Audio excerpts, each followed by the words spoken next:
दिल को छू देने वाली कहानी। राज और पूजा एक साथ पढ़ाई करते थे। वह दोनों एक अच्छे दोस्त थे। राज मध्यम वर्ग परिवार से था, लेकिन पूजा एक बहुत ज़्यादा अमीर घर की लड़की थी। दोनों साथ में पढ़ाई करते थे और साथ में कॉलेज पढ़ने के लिए जाया करते थे। दोनों के घर एक ही गांव में थे, इसी कारण थे दोनों कॉलेज के बाहर भी खेलने के लिए जाया करते थे। ऐसे में राज और पूजा दोनों में काफ़ी ज़्यादा गहरी दोस्ती हो गई थी। दोनों में काफ़ी ज़्यादा मित्रता होने के कारण दोनों एक अच्छे दोस्त बन गई थीं। लेकिन दोनों में आपसी में कभी प्यार की बातें नहीं हुआ करती थीं, मतलब कि कभी दोनों एक दूसरे को ज़ाहिर नहीं किया था कि वह एक दूसरे को प्यार करते हैं। धीरे धीरे इनकी दोस्ती और गहरी बनती गई और इन दोनों को दोनों के साथ रहने की आदत हो चुकी थी और दोनों कभी भी अलग नहीं रह सकते थे। धीरे धीरे राज को पूजा से बेइंतहा प्यार हो गया था, लेकिन पूजा को इस बारे में नहीं पता दे।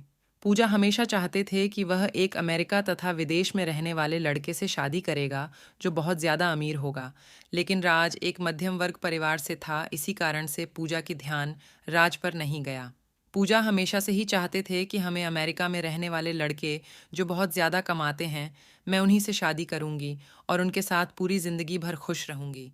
धीरे धीरे समय बीतता गया। पूजा की शादी की उम्र हो चुकी थी। उनके माता पिताजी हम लड़के ढूंढने की तैयारी कर रहे थे।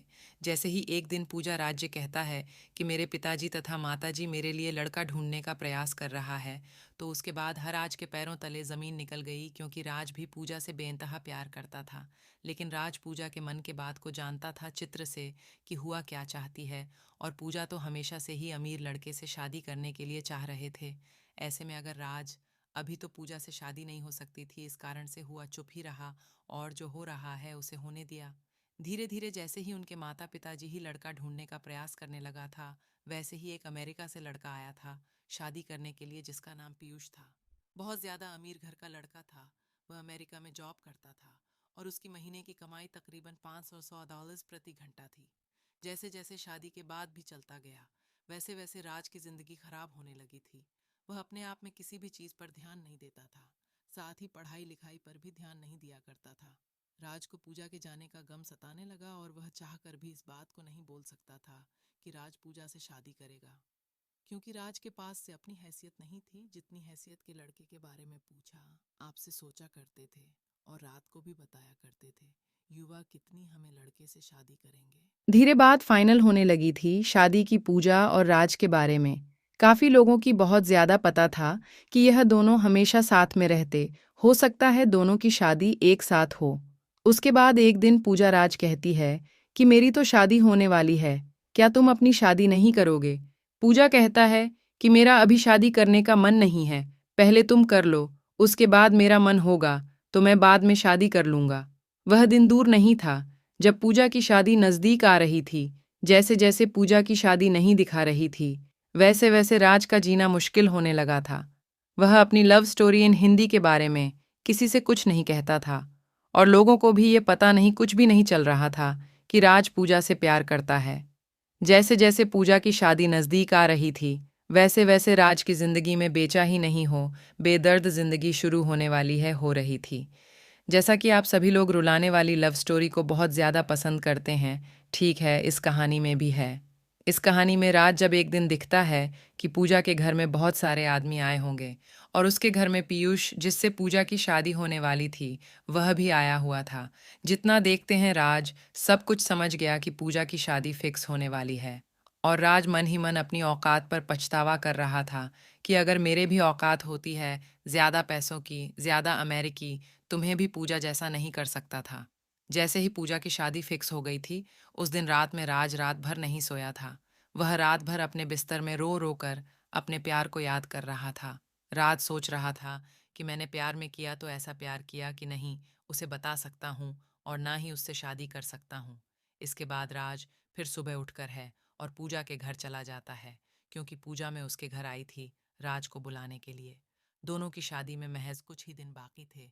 पूजा अपनी शादी को लेकर बहुत ज्यादा खुशी में थी। इधर आज अपनी जिंदगी को लेकर लेनेस अपने दादा रात भर रोया करता था अपनी सैड लव स्टोरी को लेकर।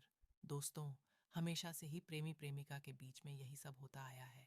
जब भी कोई किसी से सच्चा प्यार करता है, वह उसे बहुत ही मुश्किल से मिलता है और सच्चा प्यार की कहानी बहुत जल्दी अंत हो जाती है।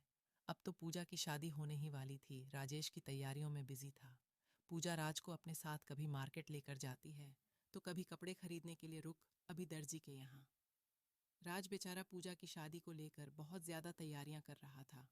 साथ ही है राज को मन ही मन बहुत ज्यादा उदास भी रह रहा था कि उसकी जिंदगी में से पूजा जाने वाली है। लेकिन फिर भी वह किसी से कुछ भी नहीं कह रहा था और अपना काम सही और सही समय पर कर रहा था। अब तो वह दिन भी आ गया जो पूजा की सगाई हो रही थी। फिर भी उसके एक ही दिन बाद पूजा की शादी थी। सभी मेहमान लोग आ चुके थे। राज मेहमान की खातिरदारी कर रहा था तथा अब तो बाराती भी आने वाले थे पूजा की, और वह बढ़ाते की खातिरदारी अथवा सम्मान करने के लिए तत्पर खड़े थे।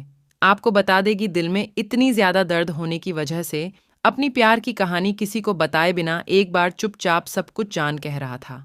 अब तो पूजा की शादी हो गई थी। पीयूष बस के साथ घूमने फिरने के लिए तथा हनीमून मनाने के लिए कहीं दूर जाने वाला था। राज मन ही मन उदास हो रहा था। उन्होंने पूजा को लेकर खो गई चिंता ही छोड़ देते, क्योंकि अब तो पूजा की शादी भी हो गई थी। अब तो कुछ नहीं होने वाला था। पीयूष और पूजा दोनों साथ में घूमने के लिए चले जाते हैं। दोनों साथ में जब घूमने जाते हैं, एक मॉल में शॉपिंग करने के लिए जाती है पूजा और पीयूष दोनों। जैसे ही मॉल में शॉपिंग करने के लिए अंदर जाती है तो पीयूष को किसी प्रकार का काम लग जाता है। वह कहता है कि तुम गाड़ी लेकर अपने घर चले जाओ, मैं काम कर कर घर वापस आ जाऊंगा। जैसे ही गाड़ी लेकर पूजा घर आ रही थी तो गाड़ी में ही फिर उसका मोबाइल छोड़ गया था। उसके मोबाइल में एक लड़की का फ़ोन आ रहा था जिसका फ़ोटो भी उसके कॉलर आईडी पर लगा हुआ था। वह लड़की तो नहीं, ज़्यादा सेक्सी थी।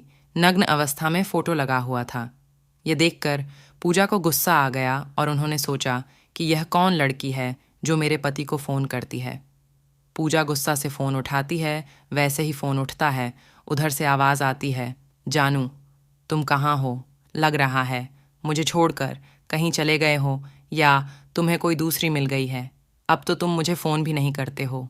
ये देखकर पूजा को बहुत ज़्यादा गुस्सा आ जाता है। हुआ फ़ोन काट देता है।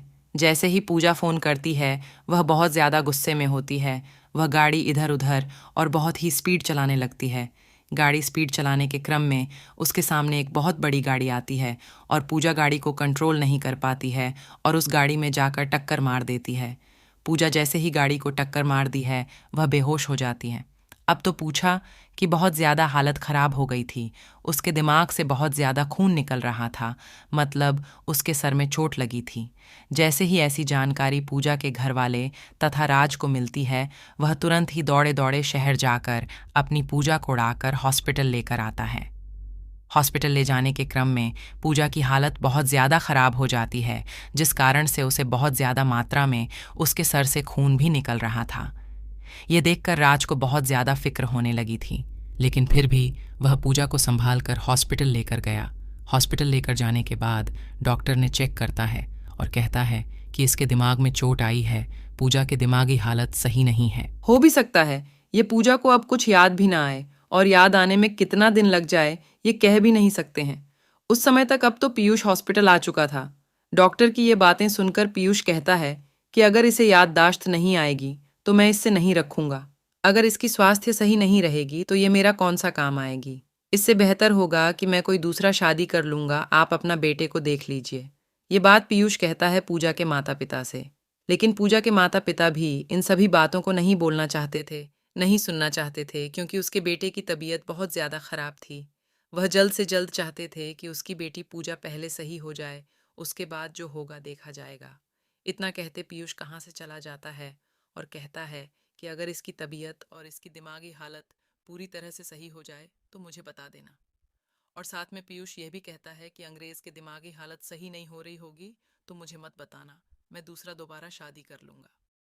ये सब सुनकर पूजा मन ही मन रो रही थी, लेकिन राज उसे दिलासा दिलाया था कि सब कुछ सही हो जाएगा, तुम बस सही हो जाओ। नहीं मानते हैं।